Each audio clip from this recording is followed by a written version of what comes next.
Hello, everyone, and welcome back to this episode of the Rosen Ravini podcast, Making Sense of This World. My name is Manas Chavla, and as always, I'm really pleased to be joined by CEO and Head of Research, Brunella Rosa. This week on the podcast, we're covering Ukraine's beginning of its spring counteroffensive, as well as how we can see the first elements of a path to peace starting to emerge.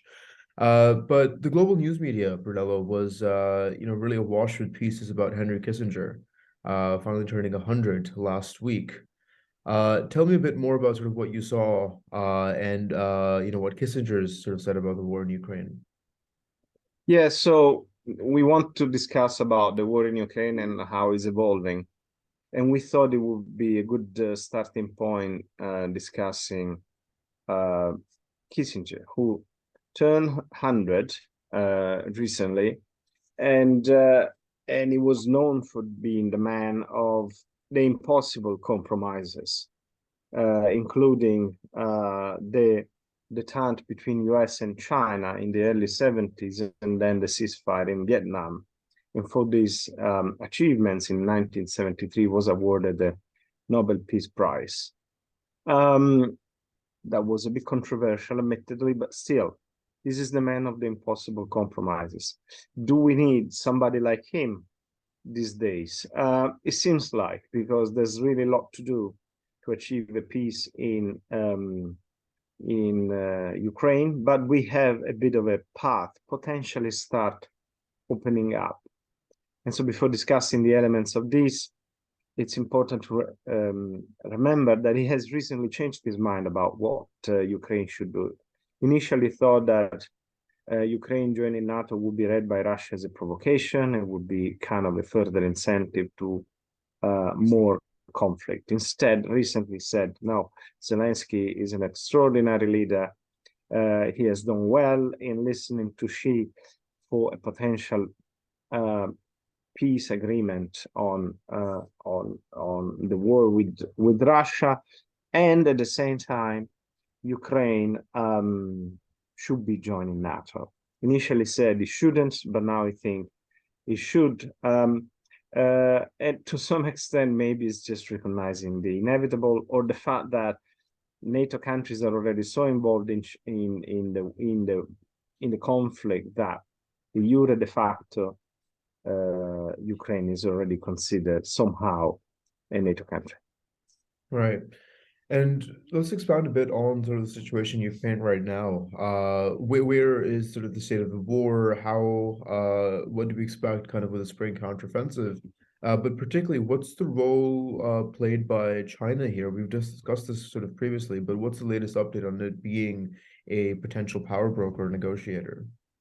Yeah, so we said many times that China wants to play a role or could play a role, and there is the beginning of a potential path to get there. And this happens while, as you mentioned, there's the beginning of a counteroffensive, the long-awaited, I would say, counteroffensive of Ukraine that has started to some extent last week with important attacks. People have seen drones attacking Moscow so that the Russians don't feel safe at home anymore, the same way Kiev doesn't feel safe anymore and is under attack.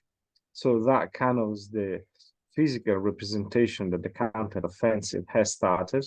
But as in every case of counteroffensive, as the war gets worse, some elements of a potential, as I was saying, path to peace are starting to emerge, with China having apparently, and then that needs to be confirmed, said through his special envoy for Eurasian affairs, Li Hui, would have said that he would be agreeing that Russia keeps the territory that is currently occupying.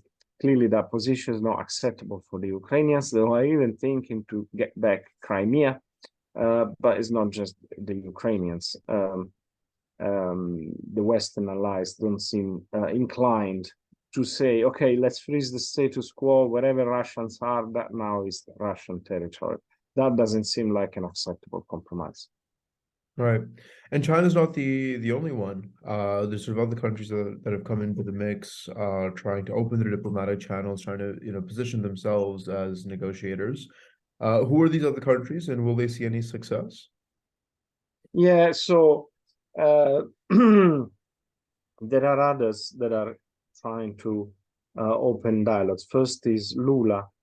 We discussed about Lula's position a few weeks back when he returned from a trip to China, and he released some comments on Russia a bit more balanced than a firm condemnation. And he has restarted this idea that there should be a group contact um, uh, to negotiate with Russia, and that should be comprised of China, for the reason I said before, India and Indonesia. On China, it's kind of important to realize that one of the key reasons the chief of the UK cyber counterintelligence has said, one of the reasons China is having his own position is that she doesn't want Putin to lose face with the end of the war. So the idea would be, let's try to find a face-saving compromise for Putin. I don't think that can be considered a goal. I understand in most negotiations that needs to be the case. But since, and that we said that from the very beginning, since Biden called Putin a war criminal, very hard to consider Putin saving face as one of the goals of the negotiations. To conclude, then the Vatican has opened up its diplomatic channels. They did that for the war in Iraq in 2003 when Pope John Paul II, Karol Wojtyła, sent Cardinal Echegaray as a special envoy to Baghdad. Is happening again. Pope Francis so Bergoglio has sent a special envoy to the region, Cardinal Zuppi, hoping to achieve some goal. We shouldn't forget that Zelensky was in Rome recently. Sure, he met with Meloni, sure, he met with Mattarella, all very important, but clearly met with the Pope. That was the purpose of the visit. And surprisingly, perhaps, he said he's not welcoming the Vatican's intervention in this. It was like, don't worry, we can, figure this out ourselves. I wouldn't shut down that door completely if I were in Zelensky's shoes, which of course I'm not. But just to say, all diplomatic channels that can be open should remain open, hoping that eventually a peace might eventually be achieved one way or the other.